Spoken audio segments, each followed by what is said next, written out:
He was a guardian, forged in the silent depths and the screaming chaos of war, a protector dismissed by the very world he fought to shield. Searching for a sanctuary on a forgotten isle, he and his loyal K9 unearthed a desperate plea written in stone. And now, the silence they sought has been shattered by the footsteps of hunters. Tell us where you are watching from, because tonight, a storm is coming to this lonely coast. God bless you and your families. The salt spray was a baptism, washing away the ghosts of places he could no longer name. Silas Kane drew the chilled Pacific air deep into his lungs, a stark contrast to the suffocatingly dry, dust-choked atmosphere of his former life. Here, on this unnamed splinter of rock and pine off the Washington coast, the world was supposed to shrink to a manageable size. Just him, the sea, the sky, and Ghost. The Belgian Malinois at his side didn't move, a living statue of muscle and fur, his intelligent eyes fixed on the same grey horizon. Ghost was more than a dog. He was a legacy, a four-legged continuation of a promise made in the blood and fire of a fallen brother in arms. The dog's original handler, his best friend, now rested in Arlington. Silas had inherited the duty, the bond, and the silent, unwavering loyalty that came with it. This island was their shared sanctuary, a place to heal the wounds you couldn't see, the kind that festered in the quiet moments between heartbeats. They had a routine: dawn patrol along the jagged coastline, a midday trek through the dense, cathedral-like woods, an evening by the fire in their small Spartan cabin. It was a rhythm of peace, a deliberate counter-melody to the cacophony of his past. But today, the rhythm was broken. They were on the western shore, a stretch of black volcanic shingle and tide pools that was rarely visited. Ghost stopped abruptly, a low growl vibrating in his chest. It wasn't a sound of aggression, but of deep unease. Silas scanned the area, his eyes, trained to see the unnatural in any landscape, immediately falling on the arrangement of white stones against the black beach. SOS. The letters were stark, desperate, and deliberately placed, not the work of a casual beachcomber. The size and placement suggested urgency, panic. Silas moved closer, his bare feet silent on the wet stones. He knelt, his fingers tracing the edge of one of the rocks. It was clean, recently moved. His mind, the precise tactical instrument he had tried so hard to quiet, began to spin up. He was no longer a man on leave, he was an operator. The island was no longer a sanctuary, it was an area of operations. He stood, his posture shifting, his shoulders squaring, a subtle transformation from peaceful recluse to coiled weapon.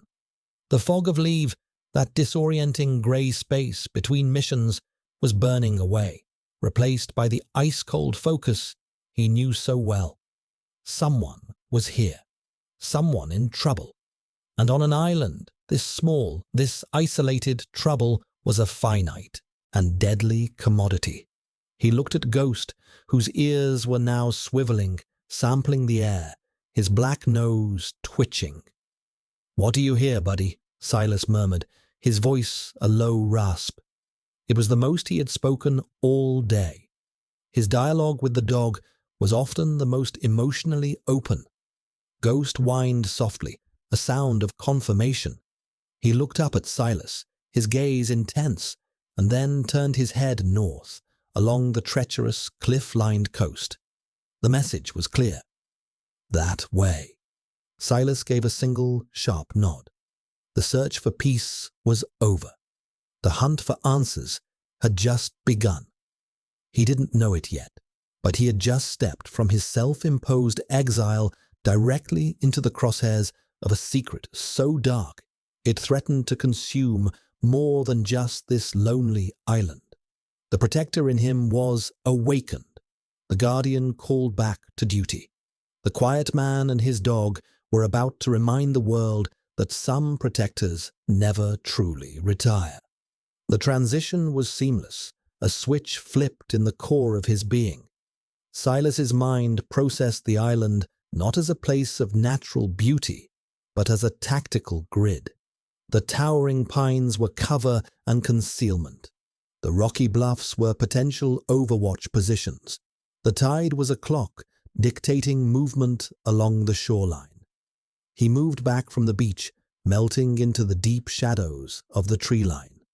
Ghost padded silently at his heel, no longer a companion, but a partner in the silent language of the hunt.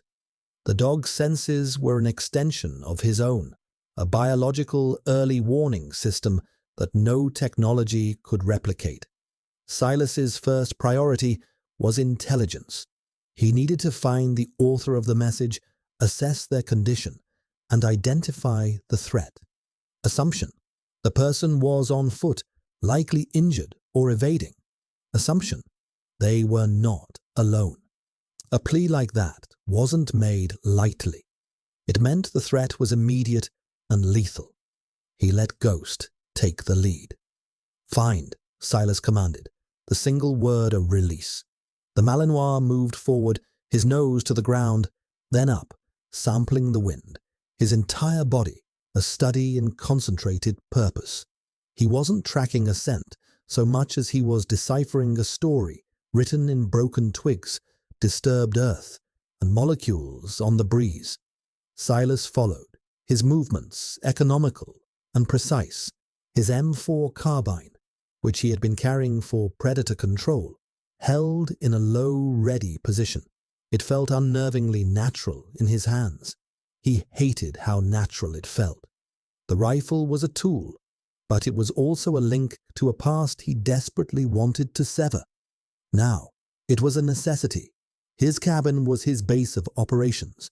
He had cached supplies, water, medical kits, ammunition, in 3 separate locations across the island.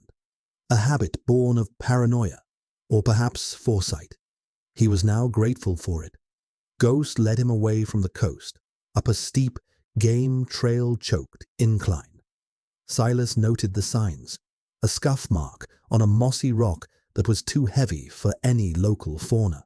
A single, snapped fern frond, bent in the wrong direction of the prevailing wind. Small things, insignificant to a civilian. To Silas, they were paragraphs. They found the campsite less than a click from the beach, hidden in a small, defensible hollow. The fire pit was cold, the ashes expertly scattered. Whoever was here knew fieldcraft. That was both good and bad. Good because they were skilled. Bad because it might not be enough. Silas knelt, Ghost standing guard, his head on a swivel. Silas sifted through the debris. He found a foil wrapper. He brought it to his nose. Antiseptic. Medical. He looked closer at the lettering. A high-grade coagulant. Military issue. This narrowed the field. This wasn't some lost hiker. Then he saw it. A small patch of earth, darker than the rest. He touched it, still damp. Blood. Not a lot, but enough. There had been a struggle here, or a wound had been treated. Ghost let out another low whine, nudging his head toward a trail leading deeper into the island's dense interior. The scent was stronger here.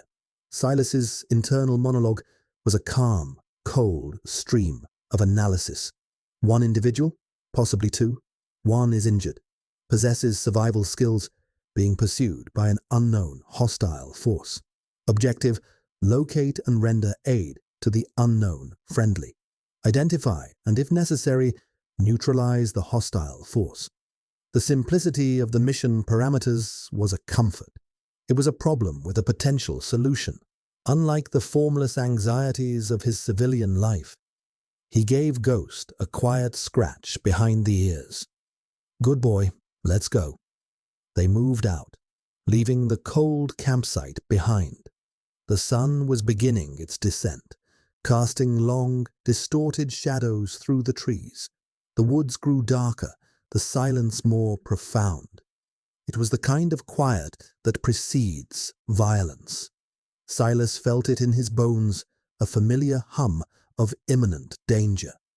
The island was no longer his sanctuary. It had become a cage, and he was locked inside with something predatory. He was a weapon without a target, a guardian without a charge. That was about to change. The trail grew fainter as they climbed into the island's rocky spine.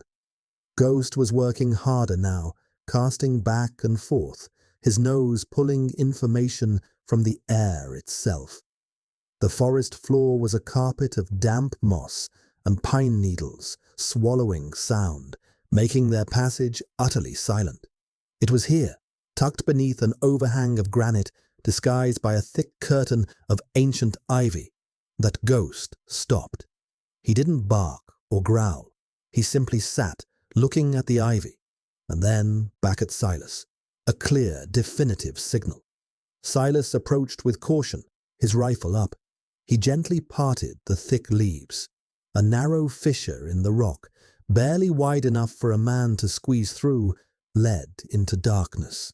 A faint, metallic scent of blood and antiseptic hung in the still air. Federal agent? A voice from the darkness. It was female, strained but steady. It held no panic, only a clear, challenging demand. Drop your weapon and identify yourself.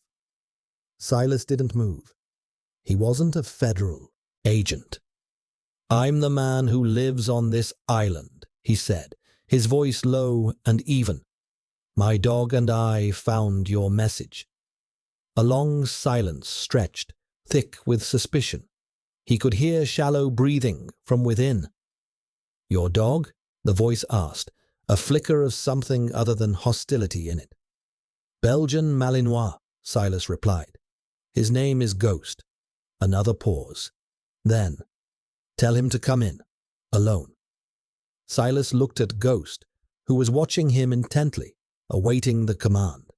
This was a test, a smart one. A dog's instincts were hard to fake. "Ghost, go," Silas said softly. The Malinois needed no further encouragement. He slipped through the ivy and disappeared into the fissure. Silas waited, his senses on high alert. He heard a soft whine from Ghost, then the woman's voice, softer this time.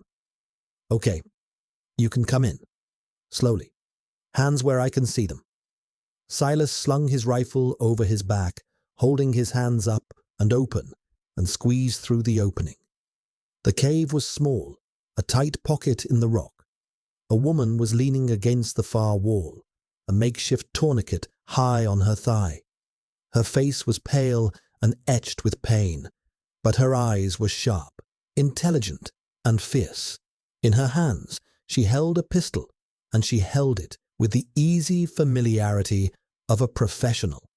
Ghost was sitting calmly at her side, his head resting on her good knee. "He likes you," Silas stated, a simple observation.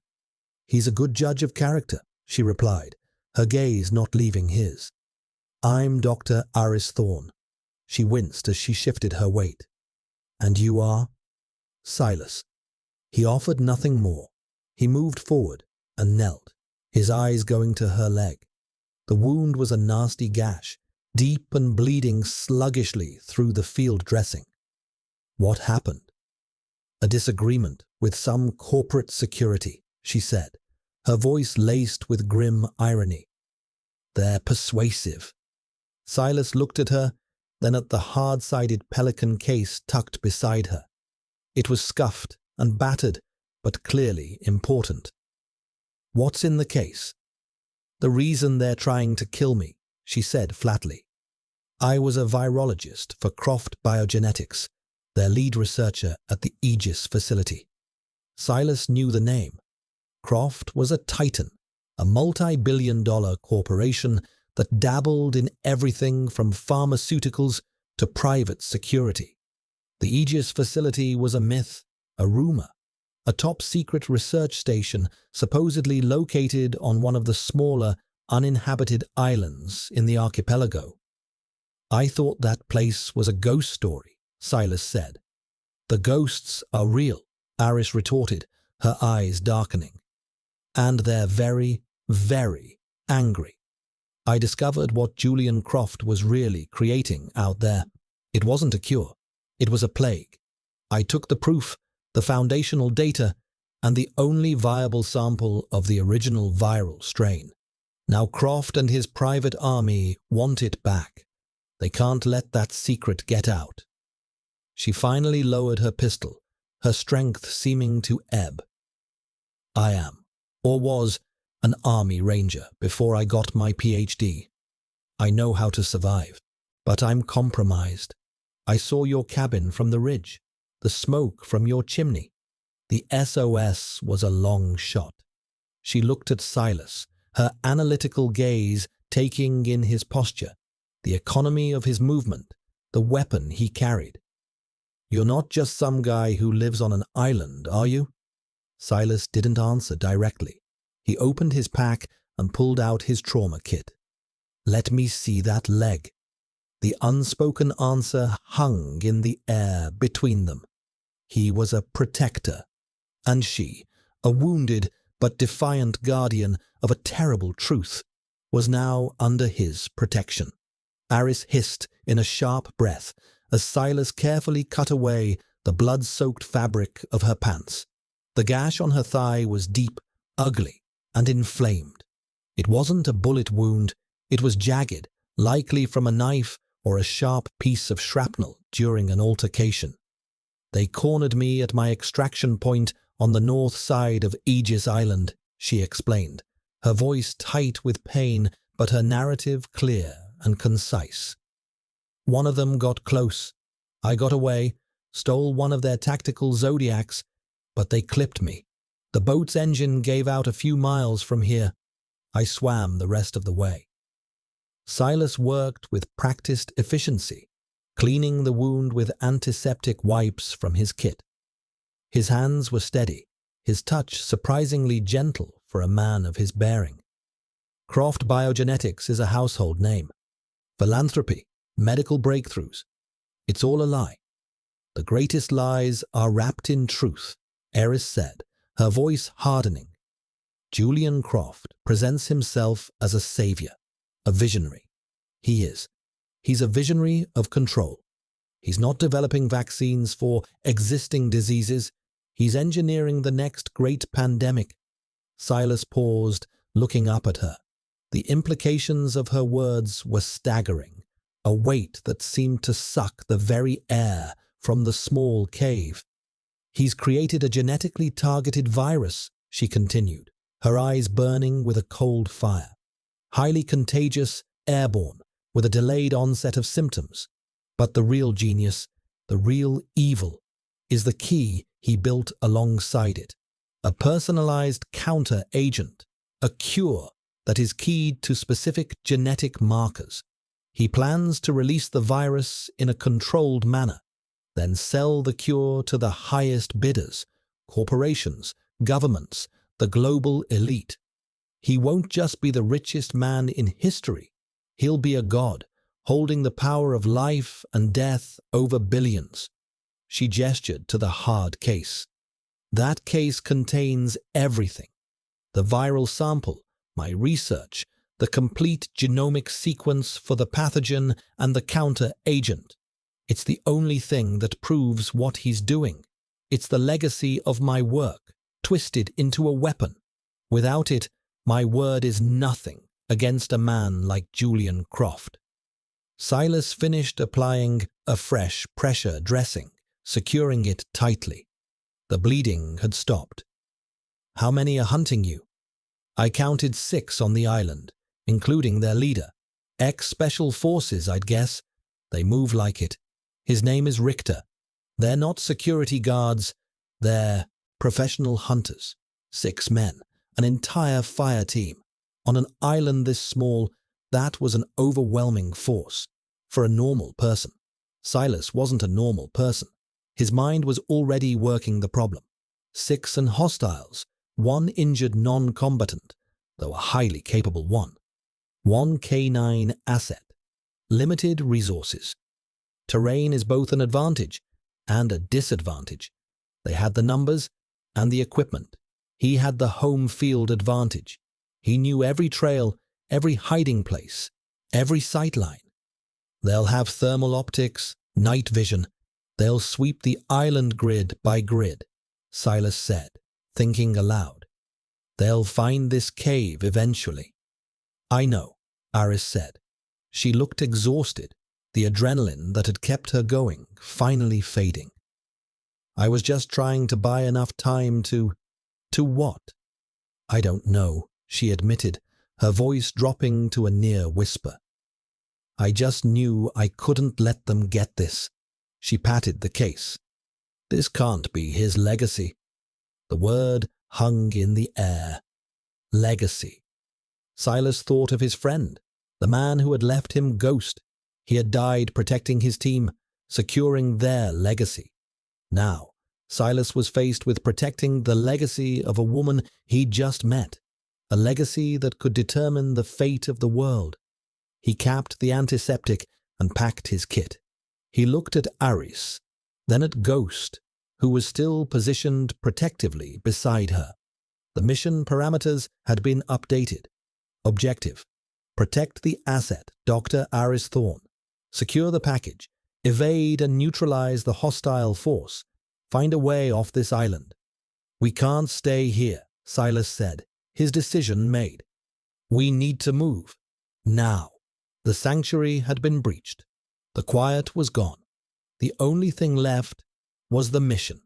The descent from the highlands was a slow, tense crawl.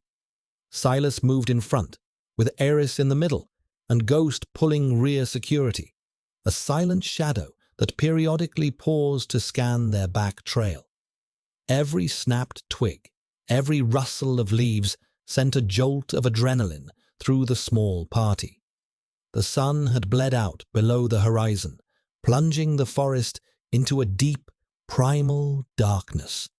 For Silas, the darkness was an old friend, a cloak. For the mercenaries hunting them, it was an advantage to be exploited with technology.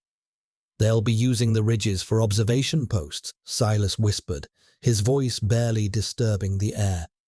Sweeping the low ground with thermals. We have to stay in the deepest parts of the ravines, use the water to mask our heat signature.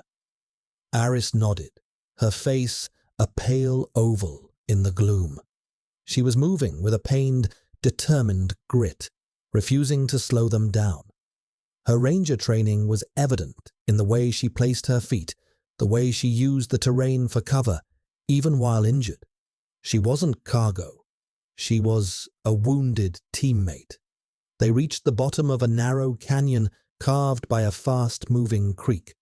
The water was frigid, shocking the warmth from their bodies as they waded into the current. This will help, Silas said, gesturing to the rushing water. It'll scatter our thermal image and wash away our scent trail. Ghost moved through the water with ease, his powerful body cutting through the current. He was their vanguard, his ears and nose working overtime. Suddenly he froze, his body rigid, a nearly inaudible growl rumbling in his throat. He was looking up toward the eastern ridge of the canyon. Silas followed his gaze. Nothing. Just the black silhouettes of pine trees against a star-dusted sky. But he trusted the dog more than he trusted his own eyes. Down, he hissed. They submerged themselves up to their necks in the icy water, pressing against the muddy bank under an overhang of tangled roots. The cold was brutal, a physical assault that stole their breath. Silas held his rifle above the water, his finger resting on the trigger guard. Aris clamped her teeth shut, her body trembling from the cold and the pain in her leg. But she made no sound. They waited. The silence stretched. Then they heard it. The faint, rhythmic chop of helicopter blades growing steadily louder. A searchlight beam, a brilliant white spear of light, cut through the darkness, sweeping across the top of the ridgeline above them. It wasn't a search and rescue chopper. It was a small, dark civilian model, fast and agile. Croft's reach was long. The light swept back and forth, methodical, relentless. It was hunting. The beam passed directly over their position, illuminating the creek for a split second before moving on. They remained frozen, part of the landscape. After what felt like an eternity, the sound of the helicopter began to recede, moving south. Slowly, cautiously, they rose from the water, shivering uncontrollably. That was close, Aris breathed, her teeth chattering. They're escalating, Silas said grimly. Aerial search means they're getting impatient. They'll put boots on the ground in a wider pattern now. He knew what this meant. The window for evasion was closing. Soon, they would have no choice but to turn and fight. The island was shrinking, the walls of the kill box drawing tighter with every passing minute.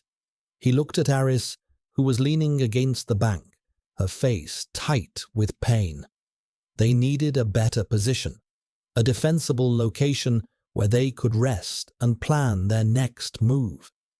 He thought of the old cannery on the southern tip of the island, a skeleton of rotting wood and rusted metal. It was a maze of cover and choke points, a perfect place to make a stand, a place to turn the hunters into the hunted. We have to keep moving, he said, his voice hard with resolve. There's a place, but we have to get there before they cut us off. The hunt had begun in earnest. The quiet protector of the island was now being forced to show his teeth, and the quiet woods of his sanctuary were about to hear the sounds of war once more. The forest was a living, breathing entity of shifting shadows and whispered threats. Every patch of moonlight was a potential kill zone, every gust of wind a carrier of unseen enemies. Silas led them on a circuitous route, doubling back on their own trail twice to throw off any trackers. It was a grueling pace, especially for Aris, but she never complained. Her resilience was forged in the same fire as his, a different furnace, but the same steel. Ghost remained their greatest asset. The dog would freeze, a subtle shift in his posture, a slight tilt of his head, long before Silas could see or hear anything. Twice, the Malinois alerted them, allowing them to melt into the undergrowth moments before a two-man patrol swept past their position, their forms ghostly green shapes through the mercenaries' own night vision goggles. They were close, too close. Finally, they reached a small, protected alcove behind a waterfall, a place Silas had used for meditation. The roar of the water would mask their sound and scent. It was a temporary reprieve, nothing more. "We rest here," Silas said, helping Aris to sit. 5 minutes. He checked her dressing. It was holding, but the area around it was swollen. She needed proper medical attention, antibiotics, things they didn't have. He handed her a protein bar and a canteen. She took them without a word, her movements economical. While she ate, Silas broke down his rifle, cleaning the action with a small bottle of oil and a cloth. The familiar, meditative process calmed his nerves. The weapon was an extension of his will, and it had to be flawless. Ghost lay with his head on Aris's lap, a warm, reassuring presence. "He was my friend's dog," Silas said quietly, breaking the silence. "Matt, his handler. We were in the teams together. Matt didn't make it back from our last rotation." Aris looked at him, her expression softening. "I'm sorry." "Ghost was with him. Stayed with him until our guys could get there." "He's a good dog," Silas said. the simple words carrying a universe of meaning. "He's more than that," Aris replied, stroking the dog's head. "He's a guardian, just like you." The word struck a chord deep inside him. Guardian, protector. It was the role he had been trained for, the identity he had tried to shed, but it was tattooed on his soul. Suddenly, the quiet was shattered, not by a gunshot, but by the sharp, electronic crackle of a radio. It was close. "Grid 7-9er is clear. Moving to 8-0. Over." The voice was calm, professional, and chillingly near. They were boxing them in. Silas froze, his hand snapping out to silence Aris. Ghost was already on his feet, his lips peeled back in a silent snarl. Another voice crackled, this one laced with impatience. "Richter, this is Croft. What's your status?" There was a pause. The first voice, Richter's, replied. "We have them contained to the southern quadrant, sir. They're on foot. It's only a matter of time." "Time is not a luxury we have, Richter." The voice of Julian Croft cut through the night, cold and imperious, even over the radio. "The package is priority 1. I want it back, and I want the loose ends tied up. Both of them. No traces. Is that understood?" "Understood, sir." Richter's voice was flat. "We're closing the net." The transmission ended. Silas's blood ran cold. They weren't just being hunted.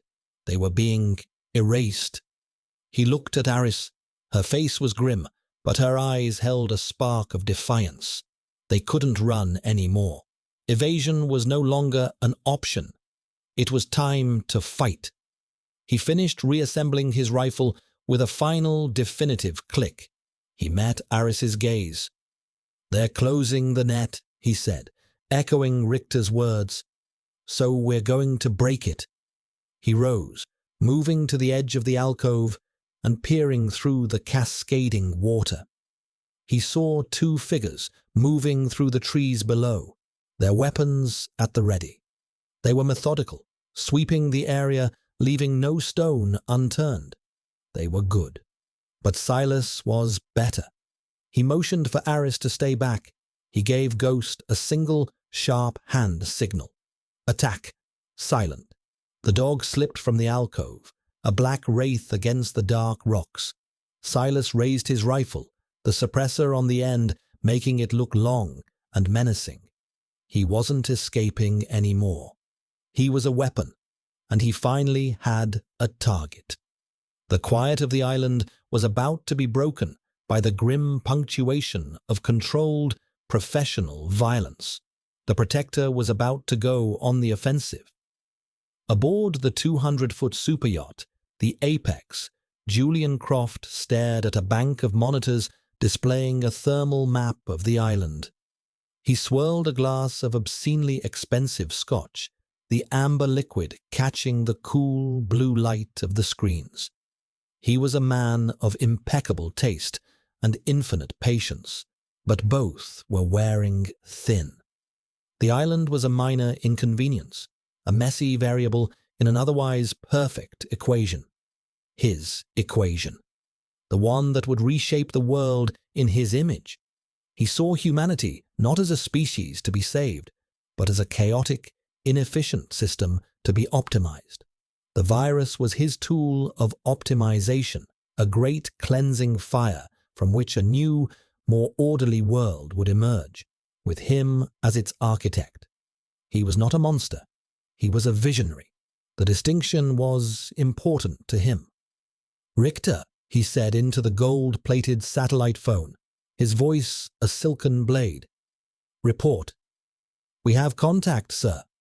Richter's voice was tinny, but the underlying confidence was unmistakable. "2 targets neutralized. We're closing on the primary's last known position." Croft took a slow sip of his scotch. "Neutralized. Excellent. And the package?" "Not recovered yet, sir. We believe the targets have separated. The woman, Thorn, and the local." "The local," Croft scoffed. A fisherman? A park ranger? Who is he? We're running his identity now. The cabin is registered to a Silas Kane. Minimal public profile. We're digging deeper. Don't dig, Richter. Bury him, Croft commanded, his voice losing its silken edge and taking on a core of pure steel. I don't care if he's a ghost. Make him one. This is a simple asset retrieval. You have 6 of my best men against a scientist and a tall hermit. This level of incompetence is disappointing. Sir, this Kane is not a hermit. Richter's voice was tight, defensive. The 2 men we lost, the engagement was precise. Subsonic rounds, close quarters. He's a professional, military, special operations by the look of it. A flicker of interest ignited in Croft's cold eyes. A professional.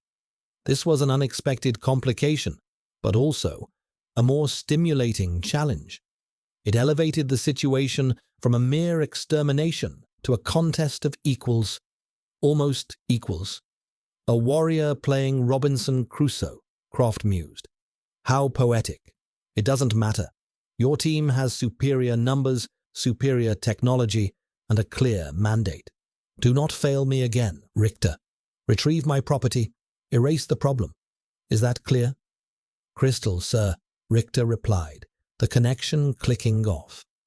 Croft placed the phone down and turned to the large viewport. The island was a dark mass on the horizon, a smudge of imperfection on his pristine world. He detested imperfection.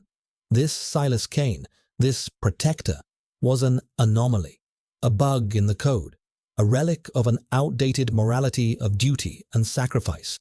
Croft believed in a new morality, power, control, and the ruthless pursuit of a grand design. He looked at the hard case sitting on the table beside him. It was identical to the one Aris Thorne had stolen.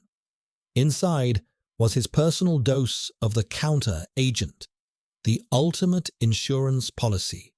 He was not just the creator of the coming storm, he was its first survivor. Let the warrior have his small victories in the dark, he thought. Let him play his games of shadow and steel. It would make the final, inevitable outcome all the more satisfying. The future belonged to men like him, not to guardians of a forgotten age. He raised his glass to the dark island on the horizon. To progress, he murmured, and drank. The scotch burned, a pleasant fire, a stark contrast to the cold, calculating machinery of his mind. The hunt was no longer just about the package. It was about principle. It was about extinguishing a light from a bygone era. The aftermath of the engagement was a blur of controlled motion. Silas confirmed the 2 mercenaries were neutralized, their expensive equipment now his. He stripped them of their radios, night vision goggles, ammunition, and a small GPS unit. Spoils of a war he didn't want. He handed one of the radios and a set of NVGs to Aris. Monitor their comms. Tell me if you hear anything about their positions. She nodded, her face grim but resolute. She was already proving to be more than just an asset to be protected. She was a partner. Ghost had been magnificent. The dog had moved with terrifying, fluid grace, creating a momentary diversion that drew one mercenary's attention, allowing Silas to engage the other. Then, on a silent hand signal, Ghost had clamped down on the second man's weapon arm, disabling him just long enough for Silas to end the fight. There was no celebration, no relief, just a cold, hard calculus. 6 minus 2 equals 4. 4 hunters still out there, now alerted, angry, and converging on their position. They'll be coming, Aris said, her ear pressed to the radio. Richter is furious. He's pulling his teams back to regroup. He thinks we're heading for the southern point. Good, Silas said. That's where we're going. They moved faster now, using the mercenaries' own NVGs, to navigate the treacherous terrain. The world was a canvas of glowing green and black. It was a familiar landscape to Silas, the ghostly palette of countless nighttime operations. They reached the old, dilapidated fish cannery as the first hints of dawn were beginning to soften the eastern sky. The structure was a collapsing skeleton of salt-bleached wood and rusted corrugated steel, perched precariously on a series of rotting pilings over the water. It smelled of brine, rust, and decay. "This is it," Aris whispered, looking at the dangerous-looking structure. "It's a fatal funnel," Silas explained, his voice low. "One way in, one way out for them. But for us, it's a maze. Multiple levels, angles, and escape routes." He pointed to the pilings. "And a way out, if we need it." The tide was coming in, the water swirling around the barnacle-encrusted posts. He had made his decision. They would not wait for the hunters. They would invite them in. This was his ground, his kill box. He would use their aggression, their arrogance, against them. He would become the ghost they were hunting. Inside, the cannery was a chaotic landscape of broken machinery, rusting catwalks, and shadowy corners. It was a death trap and a perfect fortress. "We need a diversion," Silas said, looking at Aris. "Something to split their focus." Aris's eyes lit up, a spark of the fierce scientist returning. She looked at the rusting vats and conveyor belts. The fish were processed with a mix of industrial cleaning agents, ammonia, chlorine-based compounds. "If we can find the old chemical stores—" "You can make something that goes boom?" Silas asked. "No," she replied with a grim smile. "Something worse. Something that burns the eyes and lungs. A chemical irritant. We can use the old ventilation system to pump it into the main processing floor when they enter. It'll cause chaos." It was brilliant. She would use her mind as a weapon, just as he used his rifle. They were a team. A warrior and a scientist. A protector and a creator. Silas found the chemical storage closet, the containers old but still sealed. Aris identified what she needed, her knowledge of chemistry proving as deadly as any explosive. While she worked, Silas and Ghost moved through the cannery, planning their defense. He identified the primary entry point, the main loading bay. He found a high catwalk that gave him a perfect overwatch position. Ghost, he decided, would be his early warning system and a mobile, flanking threat. The dog seemed to understand, his intelligent eyes following Silas's every move. The plan was simple, brutal. Let them enter.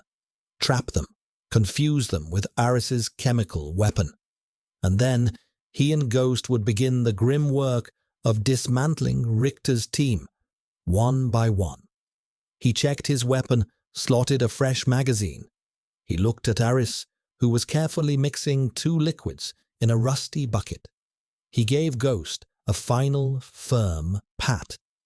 The sun was rising, but inside the dark cannery, the night was about to reach its violent crescendo. The radio crackled to life in Aris's hand. "All teams, converge on the cannery. The targets are holed up inside. Standard entry protocol. Alpha team takes the main loading bay. Bravo, cover the seaward side. No heroes. I want that package." It was Richter's voice, cold and confident. He was taking the bait. "They're coming," Aris whispered, moving to her position near the ventilation shaft controls. She had rigged the bucket of chemicals to a pulley system. Silas gave her a sharp nod and melted into the shadows of the high catwalk. Ghost was flattened beside him, invisible in the gloom. The wait was the hardest part. The silence in the cavernous cannery was absolute, broken only by the gentle lapping of the rising tide against the pilings below. Silas controlled his breathing, his heart rate a slow, steady drum. He was in his element, the hunter in the dark. He saw them first. 4 figures, moving with tactical precision, stacking up outside the massive, rust-streaked doors of the loading bay. They were professionals, their movements fluid and coordinated. Richter was at the front, a larger silhouette, his weapon held at the ready. With a final hand signal, they breached. The heavy doors groaned open, and the 4 men flowed inside, spreading out to cover the angles, their weapons sweeping the vast open space. They moved cautiously, their NVGs cutting through the darkness. "Clear left," one shouted. "Clear right," another echoed. They were moving towards the center of the processing floor, right into the heart of the trap. Now, Silas breathed into his own radio. Down below, Aris yanked a rope. The bucket tipped, its volatile contents pouring directly into the main air intake. She threw a heavy wrench, smashing the control panel and sending a shower of sparks. The ancient ventilation fans groaned to life with a deafening screech, sucking the chemical cloud and pumping it directly onto the floor below. The effect was immediate and devastating. The mercenaries cried out, clawing at their faces. The chemical agent wasn't lethal, but it was incapacitating, a thick, acrid cloud that burned the eyes and choked the lungs. "Gas! Gas! Gas!" one of them screamed, stumbling blindly. Their technology was useless, their discipline shattered. It was the chaos Silas had been waiting for. He shouldered his rifle, the suppressor ensuring his shots would be whispers in the cacophony. The first mercenary went down with a single, precise shot to the chest. He fell without a sound. The second turned toward the sound, firing blindly into the darkness of the catwalks.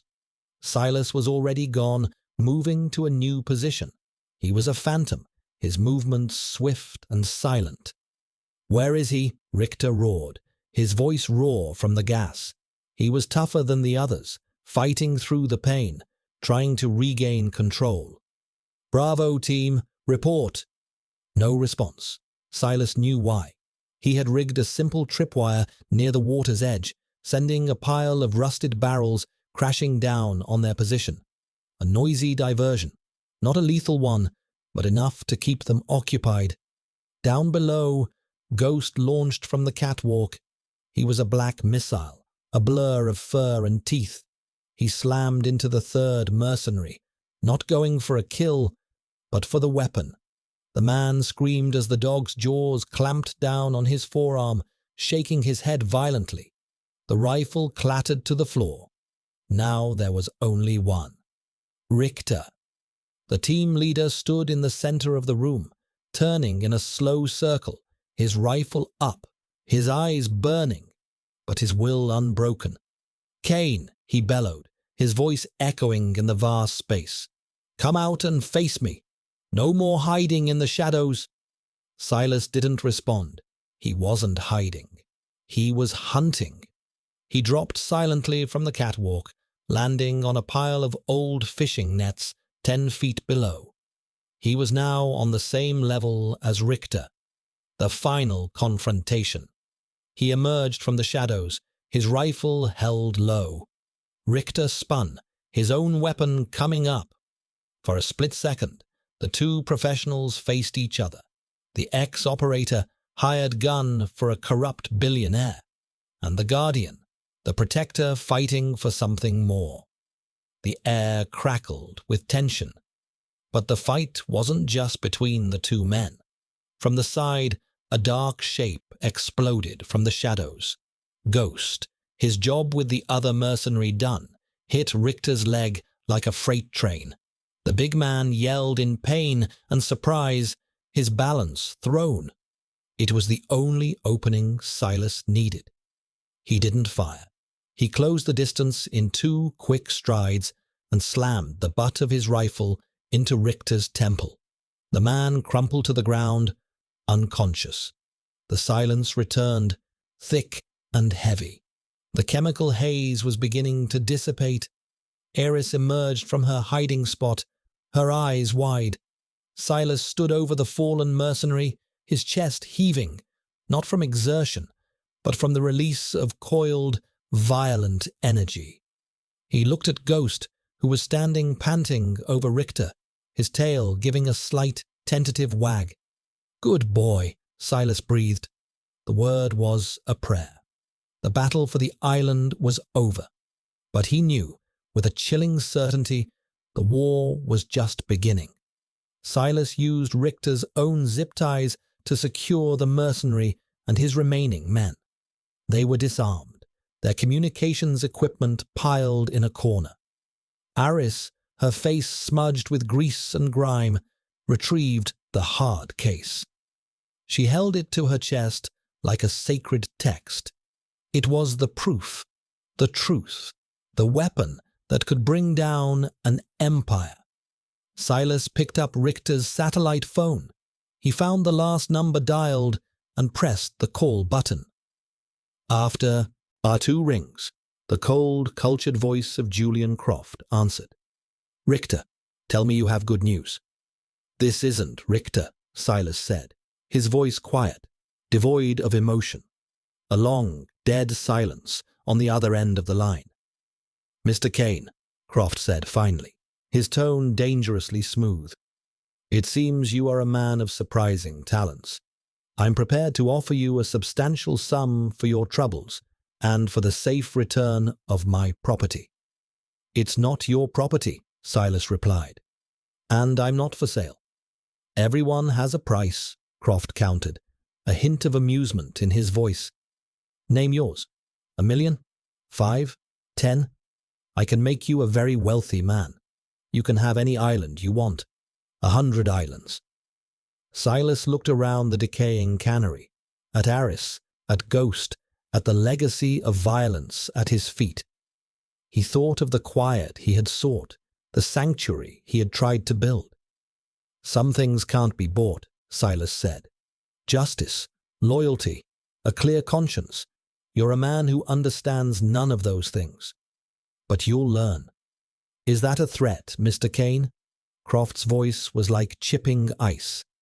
"It's a promise," Silas said. "Your hunters are broken. Your secret is out. And we're coming for you." He ended the call, dropping the phone to the concrete floor. He had declared war on one of the most powerful men in the world. The thought should have been terrifying. Instead, he felt a strange sense of calm, a purpose. He was no longer a man running from his past. He was a guardian, defined by his future. They used the mercenaries' own zodiac, the one Aris had stolen, and a second one they had moored nearby, to leave the island. As the powerful engine roared to life, Silas took one last look back at the shore. His small cabin was visible on the hillside, a tiny symbol of a peace that was no longer possible. He had come here seeking sanctuary, a refuge from the world, but the world had a way of finding its protectors. Aris sat beside him, the hard case on her lap, her gaze fixed on the horizon. She was no longer just a scientist. She was a whistleblower, a revolutionary. Her journey was just beginning. Ghost sat between them, his head high, the sea spray misting his fur. He was home, at his master's side, a mission ahead of them. The rising sun painted the sky in hues of orange and gold. It was a new day. Silas looked at the endless expanse of the Pacific, then at the determined woman and the loyal dog who were now his team. He was no longer a weapon without a target. He had a charge to protect, a legacy to uphold, and a war to win. The quiet was gone, replaced by the roar of the engine and the promise of the storm to come. He had looked for a sanctuary from the world, but the world had found him. Now, with a new mission and an unbreakable bond, this guardian would no longer wait for the storm. He would become it. Comment Amen below if you believe in the power of loyalty and purpose. God blesses you and your families.